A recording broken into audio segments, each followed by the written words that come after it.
কলকাতায় থেকে জগন্নাথ দেবের দর্শন করতে চান? মহাপ্রসাদ, খাজা এইসব খেতে মন চাইছে? হাতের নাগালে পেয়ে যাবেন এই সব কিছু। বাস রুট ধরে আসতে গেলে নামতে হবে খিদিরপুর ট্রাম ডিপো, আর ট্রেনে আসলে খিদিরপুর স্টেশন। উভয় ক্ষেত্রেই এই জগন্নাথ মন্দির হাঁটা পথের দূরত্ব। সারা বছর ধরেই এই মন্দিরের দর্শনার্থীদের ভিড় লেগেই থাকে।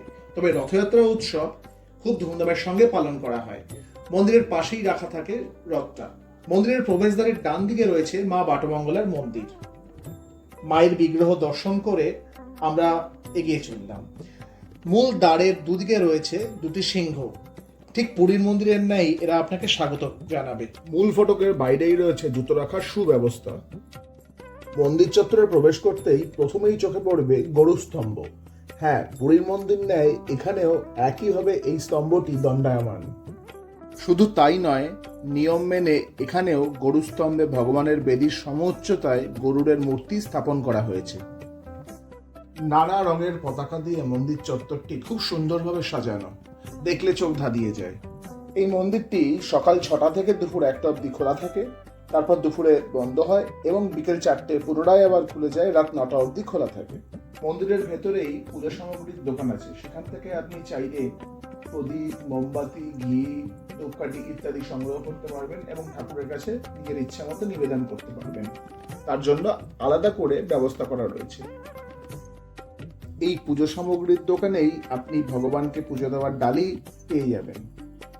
জগন্নাথ মন্দিরে তো এসছেন, তবে খাজা সংগ্রহ না করলে মনটা কেমন করে।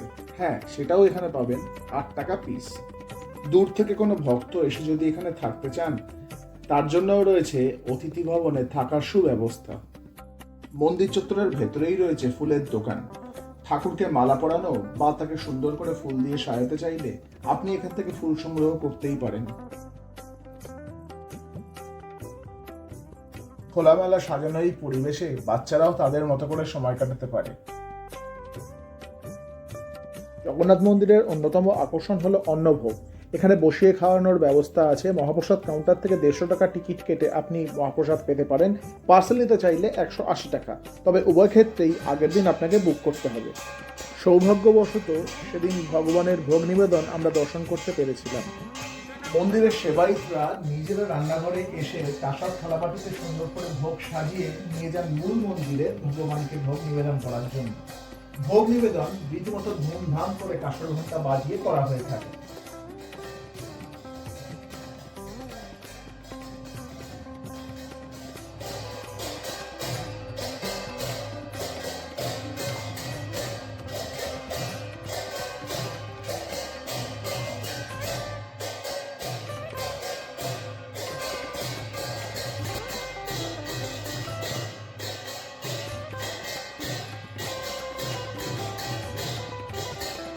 ভোগ নিবেদন ও আরতি দর্শন করার পর আমরা নিচের সোজা প্রসাদ কক্ষে চলে এলাম প্রসাদ সংগ্রহ করতে।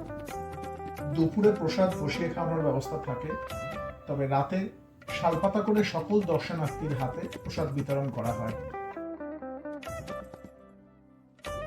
ভাত, ডাল, ধোকার ডালনা, চাটনি ও সবশেষে মিষ্টিমুখ হিসেবে পায়েস, সব মিলিয়ে প্রসাদের স্বাদ ছিল অনবদ্য।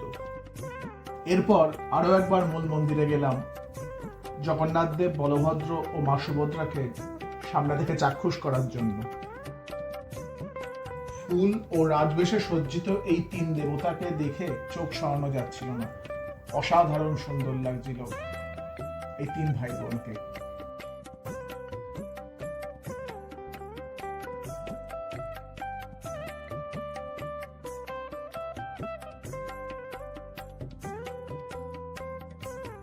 মন্দিরের আশপাশটা ঘুরতে গিয়ে চোখে পড়ল মূলত কাঠের কাজ ও নানা ধরনের তৈলচিত্রের ওপর এই মন্দির সজ্জিত।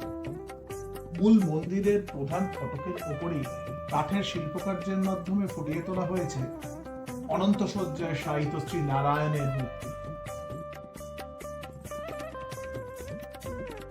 পুরীর শ্রী জগন্নাথ মন্দিরের সঙ্গে সাদৃশ্যতা বজায় রেখেই খিদিরপুরের এই জগন্নাথ মন্দিরটিও সাজানো হয়েছে।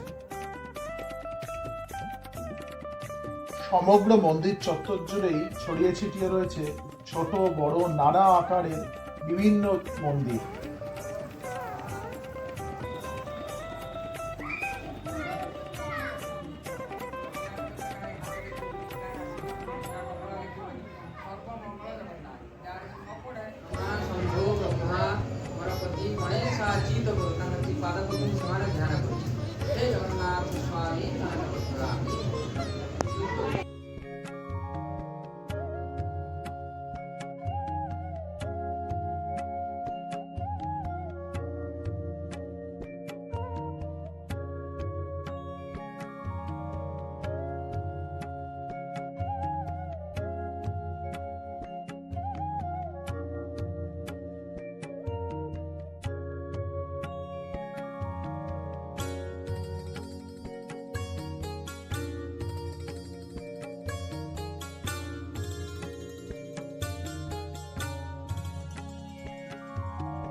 ঘুরতে ঘুরতেই নজরে পড়ল রথের চাকা।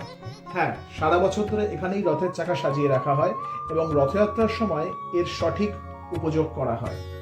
অর্থাৎ এই চাকাই রথে লাগানো হয় এবং তারপর রথ প্রদক্ষিণে বেরোয়।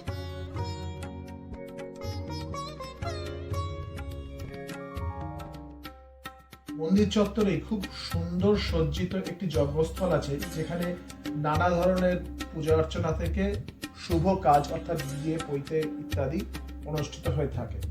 জগন্নাথ দর্শন সেরে সময় হয়েছে বাড়ি ফেরার, তবে তার আগে অতি প্রয়োজনীয় একটি নিজস্বী।